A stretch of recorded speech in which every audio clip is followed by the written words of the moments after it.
Boa noite, meus amigos queridos. Boa noite, pessoal da França.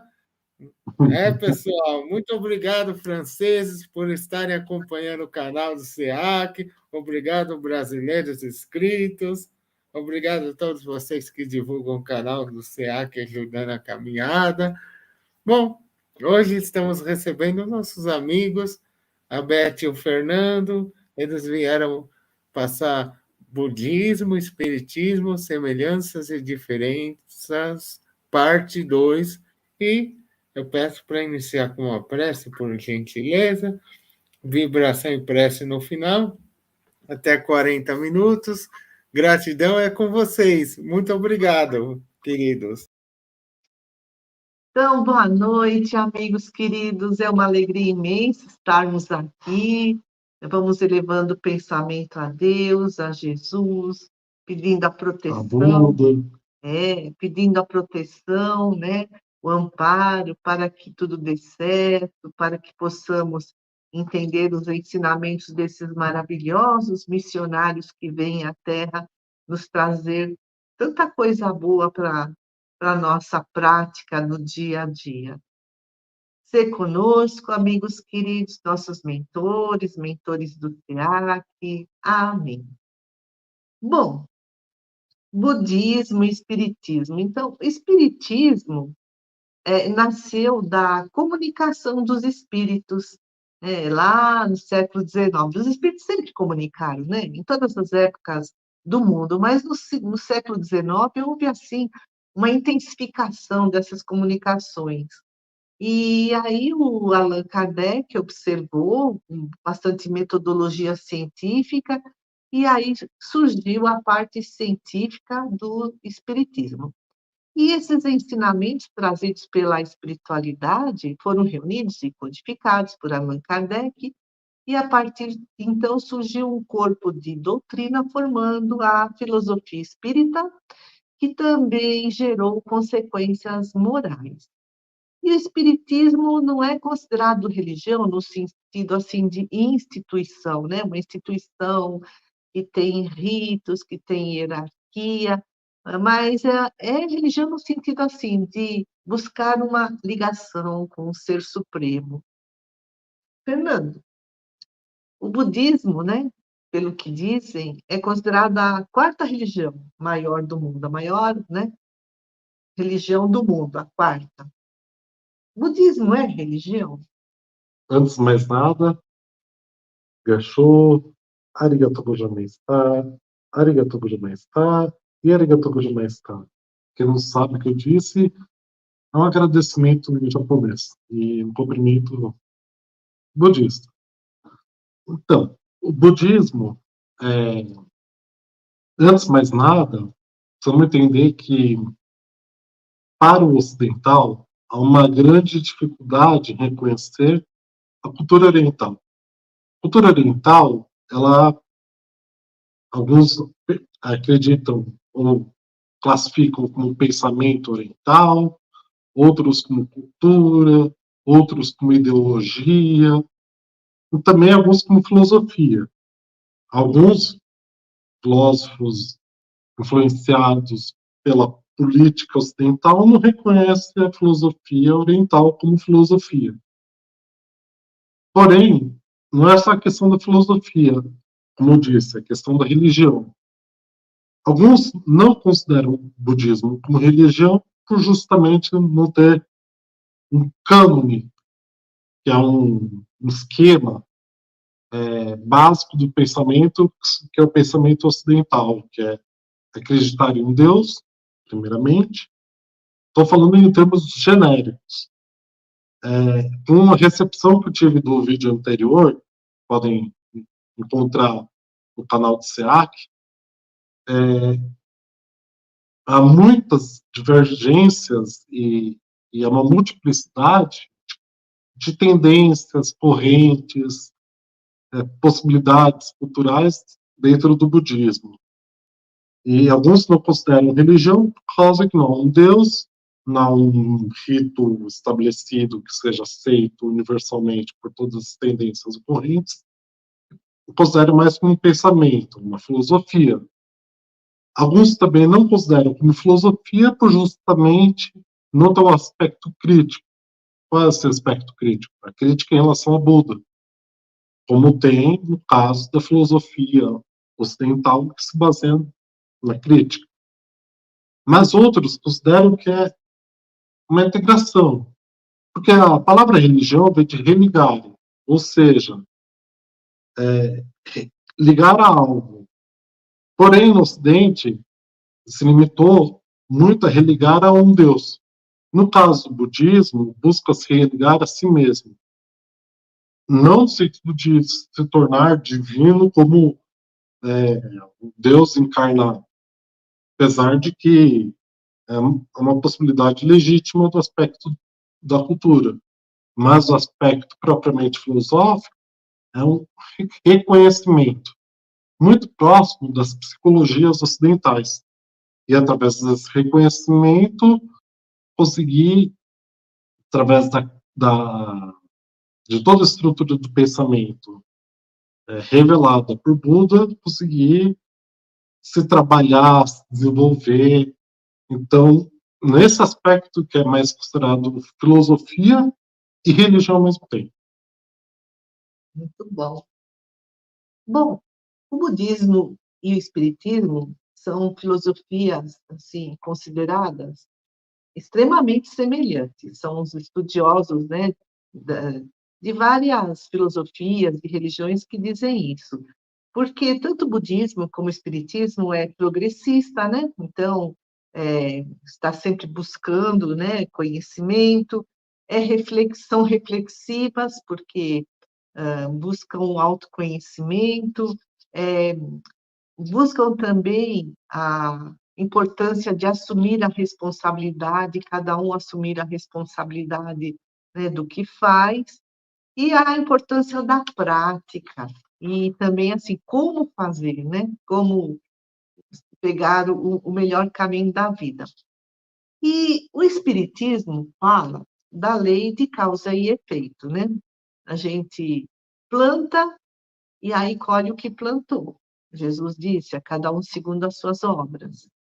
Mas o budismo, né, pelo que a gente ouve falar, leva em consideração a causa, as condições e o efeito, né? O espiritismo fala em causa e efeito. E o budismo traz um terceiro elemento, que é a condição. Você poderia falar-nos a respeito desse, né, causa, condição e efeito? O pensamento ocidental, ou a filosofia ocidental, a cultura ocidental, se baseou muito na dialética. A dialética é tese, uma antítese, essa tese, ao contrário, que produz uma síntese, que se torna novamente uma tese e assim prossegue com a lei do progresso cultural. Isso vem desde a Grécia, de Roma, essa dialética, inicialmente por Platão, que realizou a síntese entre o ser de Parmênides e a, a, a dialética, ou a guerra, que é o pai de todas as coisas, entre aspas, no pensamento de Heráclito, que é o Rio, numa síntese, e aí mais idealista, e Aristóteles trouxe o aspecto mais formal, mais material, e aí teve o desenvolvimento ao longo da história, Plotino, Hegel, Nietzsche, Kant, até chegar no marxismo, Marx, a dialética revolucionária de Marx, aí outros poréns. Porém, no pensamento oriental, não tem só o ser ou não ser. O ser e o não ser é um estado, que é o Tao, Yin Yang, que a filosofia taoísta influenciou muito depois da ascensão do budismo no norte da Índia, a desenvolvimento do budismo na China, que foi um grande promotor, em alguns momentos históricos, em algumas dinastias, não vou entrar em aspectos tão históricos, que influenciou como que o budismo ia ser entendido e percebido na Coreia, no Japão, e ou seja, o ser e o não ser é um estado. Também é um estado de que não há nem ser nem não ser. O que você planta, não necessariamente você pode colher. Eu posso plantar uma fazenda e não colher. O que depende disso? São as condições. Essas condições estão na iluminação. A capacidade de você se iluminar para perceber as possibilidades. Então, não é mandatário, obrigatório, como no pensamento ocidental. E nem tão unilateral ou tendencioso como no pensamento ocidental. Então, às vezes, por exemplo, só para voltar a bola para o espiritismo, vamos espiritualizar o budismo também, às vezes o que eu planto não necessariamente vai nascer aquilo que eu plantei. Pode ter influências externas. Como, por exemplo, se eu... Qual é a noção da justiça? Quebrar o ciclo de vinganças patológicas, ou as más vinganças. Quero vingança, aquilo que vinga, ou seja, aquilo que vinga no sentido destrutivo. Se eu não tenho condições, precisa ter um juiz externo para quebrar esse ciclo. Esse juiz externo é a condição. Então, Interessante, né? E profundo, nós ocidentais temos dificuldade, né, de adentrar, né, a esse pensamento. Bom, o Espiritismo tomou emprestado a palavra karma, lá do sânscrito, que significa ação, né? Então, o Espiritismo ensina que quando a gente comete erros, nós vamos acumulando débitos na nossa consciência, né? Esses débitos são os erros passados, pode ser dessa vida 5 minutos atrás, pode ser de vidas passadas. Então, o Espiritismo usa também o termo karma, né? Como assim? A ficha kármica, né? Os débitos da nossa consciência, que precisam ser resgatados, né? E o que significa para o budismo? Karma e Dharma. O Espiritismo não usa, né, a palavra Dharma, mas o budismo creio que usa, né? Karma e Dharma. sim. Na verdade, muito se pensa que há o mérito. Dentro de uma análise política, temos a meritocracia na sociedade.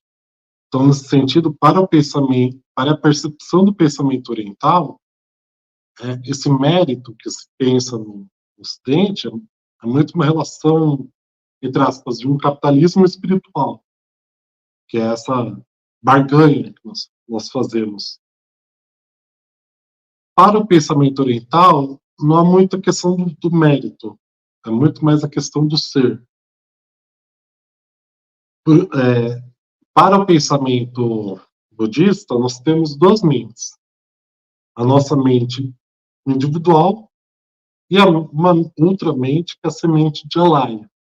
Semente de Alaya, onde fica registrado, assim como se pensa no pensamento ocidental, o éter, algum registro divino, nesse caso, o registro está no divino, está em nós.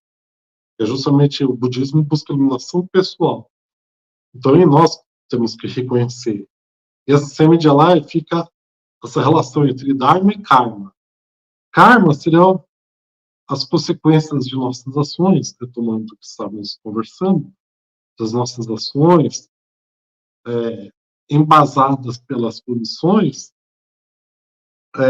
mas também vem o Dharma, que são as leis, ou regras, ou normas, muito mais existenciais do que só meramente espiritual e divino, apesar de que inclui a dimensão espiritual e divina também. apesar de que no budismo, muitas correntes, em especial da Terra Pura, da Soga Gakkai, da Jodo Shinzo, que é mais o budismo insular, que é do Japão, se pensa num budismo onde não há deuses, diferente da Mahayana, do Zen, em algumas de suas vertentes internas, de que Buda é um deus. Influenciou o Sudeste Asiático, por exemplo. Então, esse Dharma e Karma são essas relações que nós realizamos conosco para com o mundo, baseado nos ensinamentos, nas práticas codificadas pelos sutras. E como que nós lidamos com isso, é que nós podemos transmutar essa semente de Alaya e conseguir a iluminação pessoal. Então, dharmas são leis. A grosso modo, Regras de conduta, sim. São máximas, digamos assim, máximas Sim. éticas, morais, para o entendimento ocidental. Claro que muitas das palavras têm algumas traduções, dicionários específicos de teologia, ciência da religião, ou dicionário específico de religião, dicionário de budismo, mas daí tem um problema, como para o pensamento, aí, entrando no shintoísmo, para o pensamento oriental, nós temos os nossos yokais, que são entidades do inframundo. Inframundo, ou seja, da natureza. Os jesuítas portugueses, quando foram para o Japão pela primeira vez, tiveram contato no início do Renascimento, a era das navegações, eles traduziram como demônio. Então, muito que se entendeu como um demônio no aspecto cristão. É diferente do demônio no aspecto muito mais grego, que é um mensageiro, um guia pessoal, daimon, tanto que Sócrates tinha o daimon, e que é muito mais assim, essas entidades do inframundo e o pai são mensageiros, assim como dentro do budismo há um Buda maior e há vários outros Budas menores, e abaixo deles as divindades, os deuses, que são mensageiros, como o Demon de Sócrates. Então tem essas dificuldades de nomenclatura, de conceito, e para entender mesmo, é só conhecendo a linguagem ideogramática, ou seja, o chinês, o japonês, o sânscrito, o tamil, o hindu, no caso da Índia, para conseguir entender esses conceitos. Mas, ao longo do processo cultural, tem algumas aproximações, mas, mesmo assim, algumas diferenças. Interessante. Bom, no Espiritismo a gente aprende que todos os seres estão sujeitos ao sofrimento, desde que nascem até morrerem no corpo físico, né? Quem é que nunca passou por uma situação dolorosa? E aí o Espiritismo nos ensina que, após a morte do corpo físico, o espírito pode sofrer também no plano espiritual, né?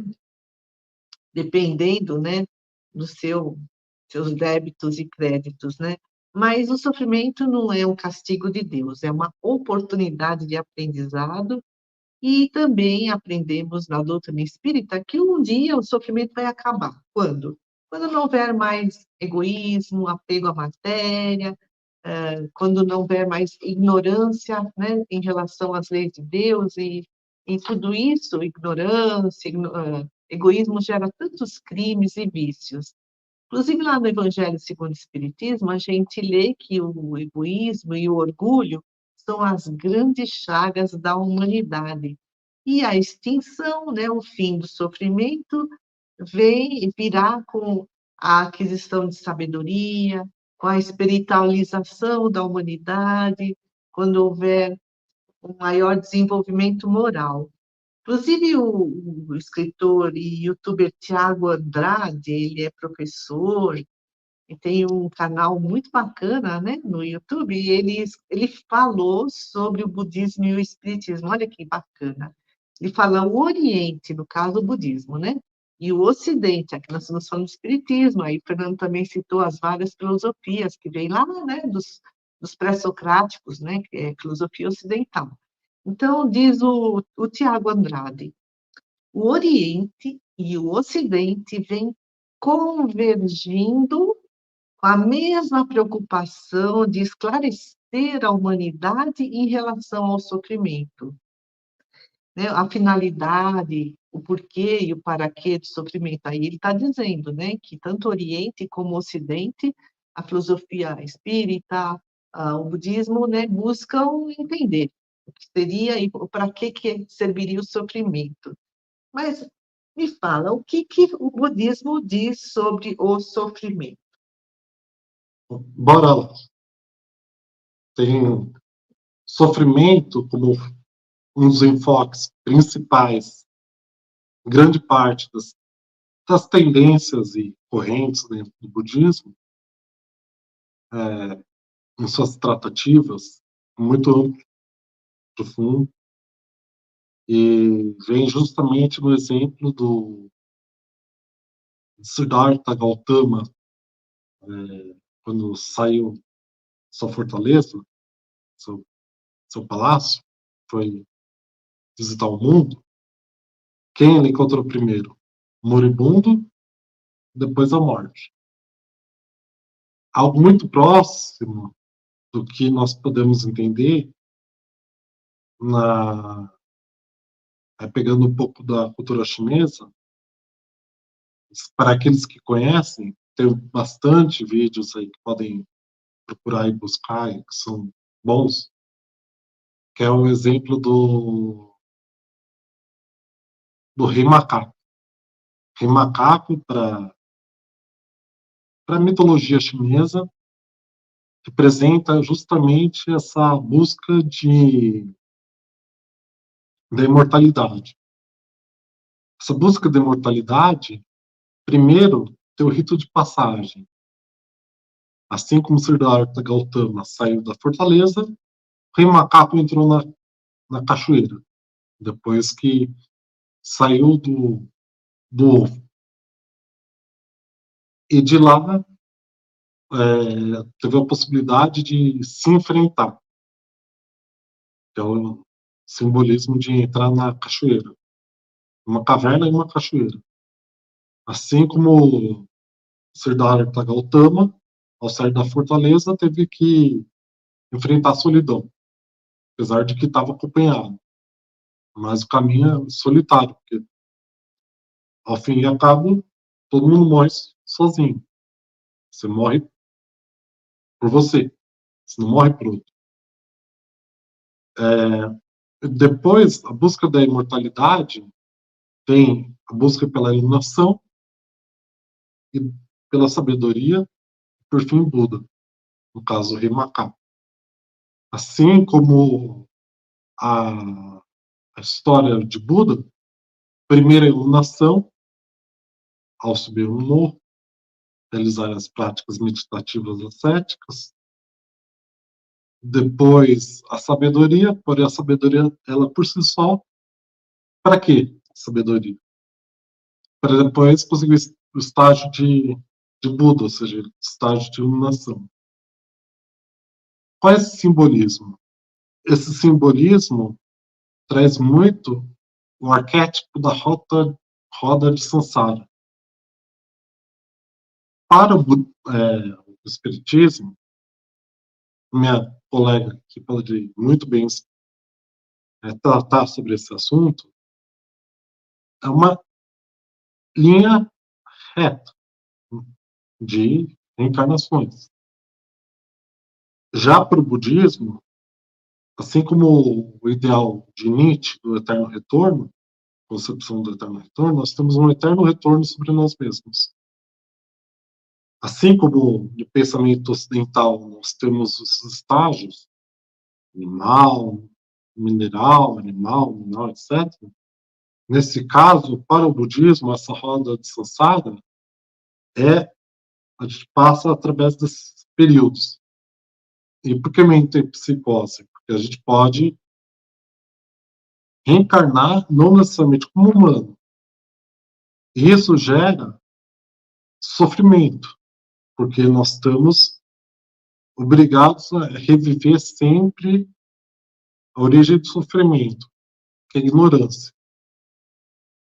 O que eu estava dizendo antes com a semente de Alaya é justamente trazendo a cultura indiana, nós temos a Maya, é uma divindade do engano, da mentira, mas também da descoberta, da criação.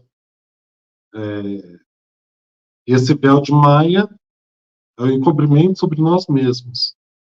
A partir de quando nós nos desvelarmos, nós iremos conseguir entender a origem do nosso sofrimento e, através das práticas e também das máximas budísticas, conseguir essa iluminação, sair desse ciclo e conseguir atingir a terra pura, o nirvana e outros estágios mais. E esse sofrimento, ele é exemplificado pela metáfora do mar. Nós nascemos, mas não sabemos onde estamos, onde irmos. Porém, se pararmos, vamos nos afogar. Porém, ao nadar, nós encontramos toras, nós encontramos troncos, onde a gente pode se segurar. Esses troncos são o quê? Nossas felicidades momentâneas, relativas. Um emprego, um melhor salário, saúde, bem-estar,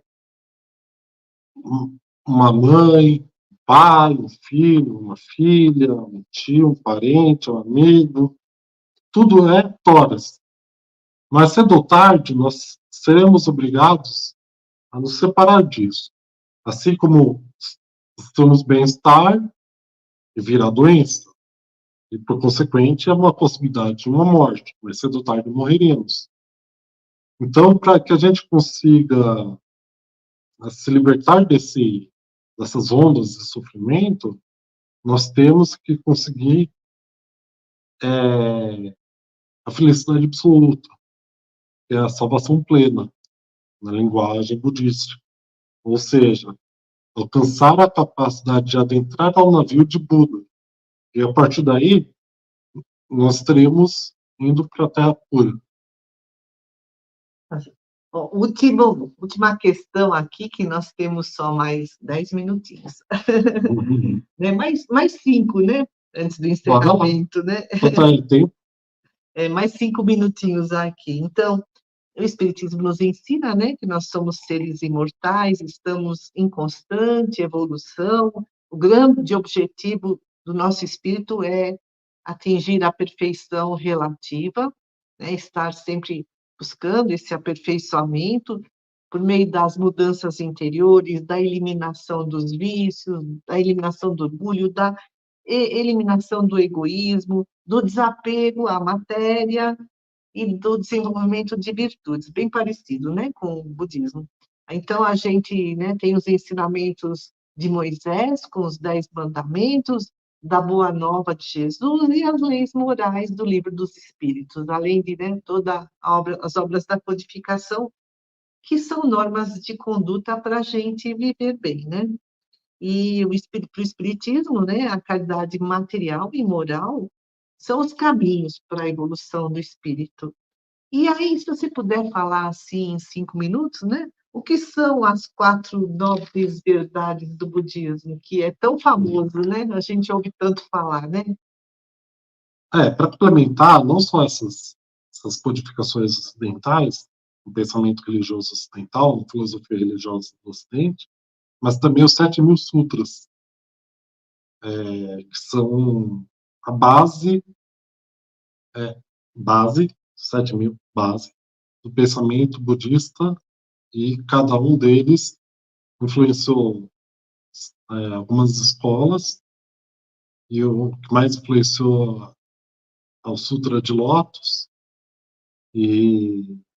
mas é uma obra profunda, e os sábios do passado, os filósofos, os monges, ou aqueles que atingiram o estado budístico, sim, tiveram que ler todos os 7.000 sutras. Assim como um grande letrado budista que abriu a oportunidade de iniciar a escola Jodo, no Japão, o mestre Honen, leu 5 vezes os 7.000 sutras de Lotus na sua vida, e disputou, como havia sempre disputas intelectuais, isso faz parte da cultura asiática e do desenvolvimento cultural da Ásia, com 300 sábios, e venceu todos na argumentação. E todos eles de várias escolas, e todos eles fizeram extensa leitura e práticas, ou seja, apesar de que esses 5 minutos são poucos, mas abre uma oportunidade e um mundo de possibilidades. E por que eu estou dizendo tudo isso? Porque tudo isso que eu disse dos 7.000 sutras se resume nas 4 nobres verdades, que é sofrimento. Estávamos conversando sobre o sofrimento. Reconhecer que sofremos. Depois, além dos efeitos desse sofrimento, que é justamente essa reação de onde estamos tentando navegar nesse oceano de sofrimento, de vida, é entender a causa desse sofrimento, que é a segunda, a causa do sofrimento, para que a partir daí a gente possa estabelecer quais ações devo tomar, ou seja, para onde eu devo nadar, e para que eu consiga entender as condições, ou seja, essas ondas de sofrimento na nossa vida, para que a gente consiga realizar a terceira lei, que é a cessação de sofrimento. A cessação de sofrimento é justamente a capacidade de iluminação, adentrarmos no estágio 51, que é até a máxima idade que o Buda esteve como Siddhartha Gautama, até atingir a iluminação, que é diferente do número 33, que é a idade de Cristo para as ordens esotéricas do Ocidente, e para que nós possamos, a partir daí, trilhar um longo caminho, mas que pode ser curto, a se depender de nosso esforço. Muitos pensam, já somos salvos, ou já atingimos estágio de Buda e não preciso fazer mais nada. Muito pelo contrário. É a partir daí que nós temos todo um caminho que leva à cessação do sofrimento. Que é a quarta lei, o caminho que leva à cessação do sofrimento. Por quê? Para o pensamento ocidental, tem como um dos suas formas, ou parâmetros, ou valores, o ultra-individualismo. Se eu estou bem, então por que me preocupar com o mundo? É diferente no caso da filosofia oriental, onde para nós estarmos bem, é necessário que todos estejamos bem. Por isso que Buda reafirmou que mesmo isso atingindo o estágio e o grau de Buda, ele não iria para pura ou Nirvana, enquanto não salvasse ou iluminasse toda a humanidade. Porque, mesmo que individualmente estejamos bem, mas socialmente não estaremos bem. Então, é muito mais proativo do que apenas meditativo, apesar de que as práticas meditativas podem trazer bem-estar, pode proporcionar uma centralização dos nossos objetivos de vida, até processos ascéticos para o desenvolvimento pessoal, mas há uma linguagem para crianças, se algumas estiverem assistindo essa live, vão rever depois, é a batata. Aos poucos essa batata fica quente. Quanto mais nos desenvolvermos iluminarmos, mais essa batata fica quente. E aquela brincadeira da batata quente. Se alguém segura, queimou. Ou seja, se chegarmos ao grau de iluminação e não reagirmos para mudar o meio, as condições,